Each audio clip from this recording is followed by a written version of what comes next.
नीतूचे वडील वसंत आबाजी मांडके, सगळे त्यांना आप्पा म्हणत. प्रसिद्ध गणितकार, मांडक्यांचे चिरंजीव. मोठं कुटुंब, कडक शिस्त. सर्वच मांडके मंडळी बुद्धिमान. पण एक काका व आत्या. त्यांची सर्व मुलं सोडली तर मांडके कुटुंबापेक्षा महादेवकर कुटुंबाशी नीतूची जास्त जवळीक. नीतूला 2 मोठे भाऊ, अनिल आणि प्रमोद. एक मोठी बहीण शोभा व एक छोटी बहीण ज्योत्स्ना, ज्योती. आप्पा इंजिनियर आणि ॲडव्होकेट. आधी उत्तम सरकारी नोकरी होती. लोणावळ्याला मोठं घर होतं, त्यामुळे लहानपण तिथे झालं. पण नंतर ते पुण्याला स्थायिक झाले आणि वकिली करू लागले. त्यांचा धन जमवण्याकडे कल कमी. कष्ट आणि फुकटची दुसऱ्याची कामे यामुळे कुटुंबाची आबाळ.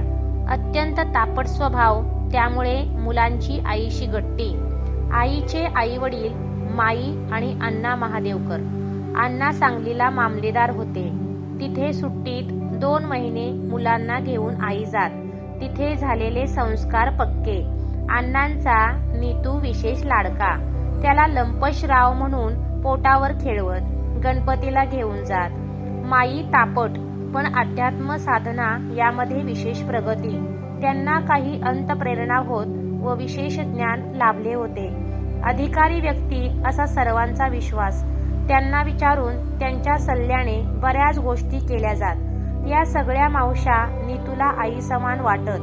घरातील सर्व कार्यक्रमात त्यांचा आधार सहभाग असे. सर्व मावश्या उत्तम शिकलेल्या आणि बुद्धिमान. संस्कृतमध्ये प्रावीण्य. मामा इंजिनियर, उत्तम शिक्षक आणि चित्रकार.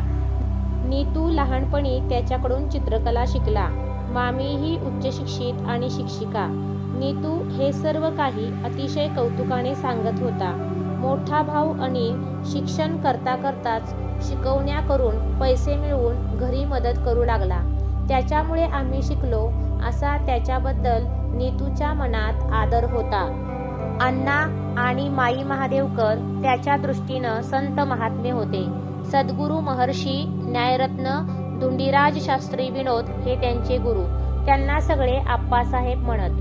आप्पासाहेबांनी तिबेटमध्ये जाऊन केलेली तपश्चर्या, त्यांची अलौकिक धारणाशक्ती, त्यांनी माईंना दिलेला गुरुमंत्र, नीतूच्या भावंडांना दिलेला बीजमंत्र, दर गुरुवारची त्यांच्या घरातील आरती, त्यांच्यामुळे नीतूला लाभलेली आध्यात्मिक बैठक आणि सश्रद्ध वृत्ती, हे सगळं त्यानं अतिशय गंभीरपणे वर्णन करून सांगितलं.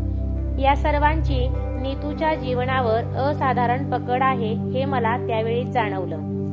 तो MBBSच्या पहिल्या वर्षाला असताना महर्षी विनोदांनी त्याचं अशोक हे नाव बदलून नित्यनाथ असं ठेवलं हे त्यानं अभिमानानं सांगितलं. तो साईबाबांचा भक्त होता. रोज ध्यानधारणा करायचा, मठात जायचा, दर शनिवारी मारुतीला जायचा. मला हे सगळं नवीन होतं. आमच्याकडे आई पूजा करायची, पण गुरु, देव, जपजाप्य यातलं काहीच आम्हा मुलांपर्यंत पोचलं नव्हतं. काकांना तर आम्ही कधीच पूजा करताना पाहिलं नव्हतं. ते तसे नास्तिक नव्हते. अडचण आली तर परमेश्वर पाहून घेईल असं म्हणायचे, पण कोणत्याच कर्मकांडात गुंतले नव्हते. त्यांना गीता संपूर्ण पाठ होती. संस्कृतचा अभ्यास होता. नीतूलाही संस्कृत आणि गणित आवडायचं. त्याची जगन्नाथ शंकरशेठ शिष्यवृत्ती केवळ 1 मार्कानं हुकली होती. ज्ञान प्रबोधिनीचे आप्पा पेंडसे हे त्याच्या दृष्टीनं आदर्श शिक्षक होते. स्वामी विवेकानंद हे त्याचं प्रेरणास्थान होतं. राष्ट्रीय स्वयंसेवक संघाच्या विचारसरणीचं त्यांच्या घरात वर्चस्व होतं. आमचे काका पूर्णपणे गांधीवादी होते. नीतूचं बोलणं ऐकता ऐकता माझं मन तुलना करायला लागलं. गांधी म्हणजे आमचे परमदैवत होतं आणि तो तर बेधडक त्यांच्यावर टीका करत होता. उद्या तो काकांसमोर असंच काही बोलला तर काकांचा अपमान होईल. याला वेळीच समजवायला हवं. त्याला समजावण्याच्या कल्पनेनं मला त्यावेळीही हसू आलं होतं. त्याच्या घरची आर्थिक स्थिती फारशी चांगली नव्हती. त्याच्या आईनं आपल्या 5ही मुलांना लहानपणापासून स्वावलंबनाचे धडे दिले होते. खालून पाणी आणणं, आपापले कपडे धुवून टाकणं, दळण आणणं, दिवाळीला आकाशकंदील करून घरोघरी विकणं, या सगळ्यांमध्ये मुलांचा सहभाग असायचा. मला एकदा माझ्या भावानं ऑफिसच्या गाडीनं कॉलेजात सोडलेलं नीतूनं पाहिलं होतं. त्यामुळे मी बऱ्यापैकी श्रीमंत आहे अशी त्याची समजूत झाली होती. मी त्याला स्वतःविषयी, आम्हा भावंडांविषयी बरंच काही सांगितलं. नीतूला त्याच्या आजोळकडची मंडळी अतिशय जवळची होती.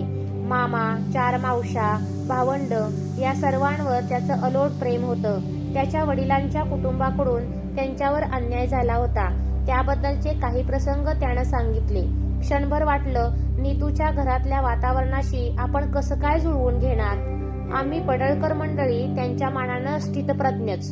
आम्ही कधी कुणावर भरभरून प्रेम केलं नव्हतं आणि आमची कोणाशी टोकाची भांडणंही झाली नव्हती.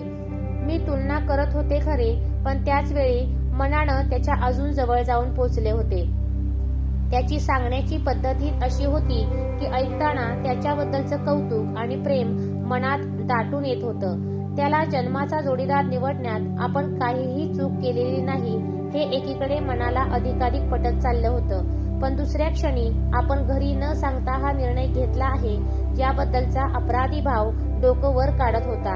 आतापर्यंत माझी स्वतःबद्दलची अशी कल्पना होती की मला जी गोष्ट मनापासून करावीशी वाटत नाही त्याला मी विरोध करू शकते, ठामपणे नकार देऊ शकते. नीतूनं मला विचारल्यावर माझं पहिलं उत्तर होतं की मला घरी विचारायला हवं, पण त्यानं मला तेवढा अवसर दिलाच नाही. माझा होकार त्यानं गृहीत धरला होता आणि आता तर मी त्याच्यात पूर्णपणे गुंतले होते. माझं वागणं माझं मलाही नवीन होतं. परतीच्या प्रवासात मला जाणवलं की मला इथून पुढे कोणत्याही बाबतीत त्याला नाही म्हणणं शक्य होणार नाही. मी त्याला दुखवू शकणार नाही, नाराज करू शकणार नाही.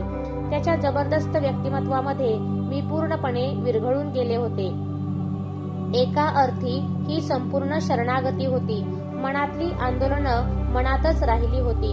पुढच्या आयुष्यात आमच्या प्रेम प्रकरणाविषयी कोणी विचारलं तर आपल्या गडगडाटी पद्धतीनं हसत तो मिस्किलपणे म्हणायचा, माझ्या मागं बऱ्याच मुली असायच्या, अलका त्यातलीच एक.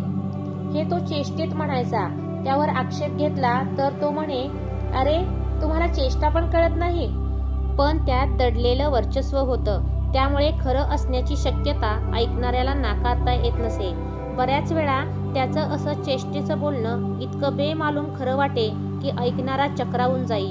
कधी वाटायचं त्याचं मला 2दा कॉफीसाठी विचारणं, माझा नकार, देवळाच्या पायऱ्या उतरतानाचं त्याचं वाक्य, I love you that doesn't mean that you have to insult me. यातलं काहीच त्याच्या लक्षात नव्हतं की